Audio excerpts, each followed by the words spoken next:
究竟虛報漏報公屋資產會有咩刑罰呢？根據房屋條例第26條講到明咧，如果任何人士喺明知嘅情況底下虛報一啲資料嘅，咁啊最高刑罰咧就會罰款5萬蚊同埋入獄6個月嘅。但係有另外一條咧就較為輕啲嘅，就係第27條，拒絕又或者忽略申報一啲資料，最高刑罰咧25000蚊同埋入獄3個月。咁如果我話疏忽唔記得，有得唔得呢？當然疏忽咧有好多種嘅。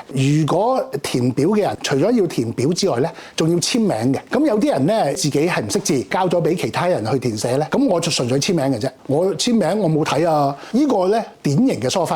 但係你記住喎，我哋成年人咧簽親名咧都係有責任噶嘛。我相信上到法庭咧，個法官未必信你嘅，除非你有一個好好嘅理由解釋到，哦填咗之後咧，其實我想簽名嘅，我想 check 嘅，不過我突然間病咗，你咪之後再補翻咯。純粹係疏忽，未必可以成功作為一個抗辯理由嘅，因為事後咧我哋會覺得你今次嘅疏忽咧係可以避免嘅。